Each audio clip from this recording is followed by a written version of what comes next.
આગળ વાત કરવી છે દિવાળીનો તહેવાર આવી રહ્યો છે એટલે સ્વાભાવિક રીતે ખુશીઓ તો આપને આપની સાથે શેર કરવાની જ હોય, પણ તમને એલર્ટ પણ કરવા છે, કારણ કે તમારા જીવ સાથે કેટલાક ભેળસેળિયાઓ ચેડા કરી રહ્યા છે નજીવો નફો મેળવવા માટે।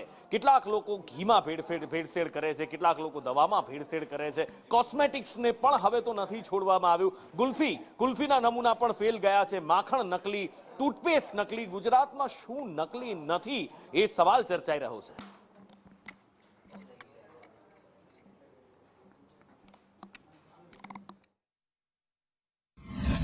ઘી શંકાસ્પદ ઘીના જે નમૂના તે સેમ્પલ લેવામાં આવ્યા હતા। બાતમી મળી તે આધારે પોલીસ અને ફૂડ સેફ્ટી ટીમ દ્વારા દરોડા પાડવામાં આવ્યા હતા।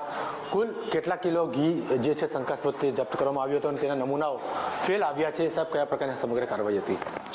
સુરત ફૂડ વિભાગની ટીમ અને એસઓજીની ટીમ સાથે રહી અમરોલી કોસાડ વિસ્તારમાં આવેલ 3 અલગ સંસ્થાઓ હતી કે જે ઘીનું ઉત્પાદન કરતા હતા। New Adinath dairy product, Adinath dairy product, Mahadev dairy product, એ અલગ અલગ સંસ્થાઓમાંથી તપાસ કરતા અલગ અલગ બ્રાન્ડના નમૂના મળેલ, જેમાંથી 7 નમૂના લેવામાં આવેલ। જે 7 નમૂનામાંથી 2 નમૂના અનસેફ અને 5 સબ સ્ટાન્ડર્ડ આવેલ છે। શું અપીલ છે કે દિવાળીને ગણિતના દિવસો બાકી હતી, લોકો આવી બધી દુકાનોમાંથી ઘી વગેરે ખરીદતા હોય છે? લોકોએ બ્રાન્ડેડ અને વ્યવસ્થિત કિંમતની વસ્તુઓ ખરીદવી જોઈએ। સસ્તી કિંમતની વસ્તુઓ ખરીદવી નહીં જોઈએ, જેમાં ભેળસેળ હોવાની શક્યતા વધારે રહેલ છે।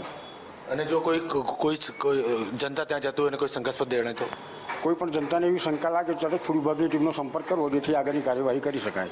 ફૂડ ઓફિસર જે છે ભાવેશ બ્રહ્મભટ્ટ જેઓ જણાવ્યું કે જે પ્રકારે કાર્યવાહી કરવામાં આવી હતી, કુલ 3 લાખથી વધુનો શંકાસ્પદ ઘીનો જથ્થો જપ્ત કરવામાં આવ્યો હતો। તેને જે લેબોરેટરીમાં મોકલવામાં આવ્યો હતો તેમાંથી કુલ 7 જેટલા ઘીના જે નમૂનાઓ છે તે ફેલ આવ્યા છે અને તેમના વિરુદ્ધમાં ફૂડ સેફ્ટી એક્ટ મુજબની કાર્યવાહી કરવામાં આવી છે। તેવું કેમેરામેન ભૂષણ ચૌધરી સાથે જયેન્દ્ર પાંડે संदेश में एक डुप्लीकेट क्रीम, शैम्पू और फेशियल क्रीम और बाकी जो अपने कॉस्मेटिक प्रोडक्ट्स हैं, इसको डुप्लीकेट चीज़ वस्तु बना के मार्केट में ऑनलाइन प्लेटफॉर्म जैसे फ्लिपकार्ट, अमेजॉन, मीशो जैसे इत्यादि जैसे प्लेटफॉर्म्स पे स्टिकर और लेबल लगा के उनको बेचने का कार्यक्रम ये कर रहे थे। जो ऐसी कंपनीज हैं जो ये प्रोडक्ट्स का जिनके पास कॉपीराइट या ट्रेडमार्क्स है, उनको भी बेचा जा रहा है, तो उनका भी नाम इस्तेमाल करके बेचा जा रहा है। तो उन कंपनीज को भी हम कांटेक्ट करेंगे और उन कंपनीज के थ्रू हम इसमें कॉपीराइट्स एक्ट या ट्रेडमार्क्स एक्ट का जो वायलेशन है उसके बिहाफ पे हम इसमें एफआईआर करेंगे।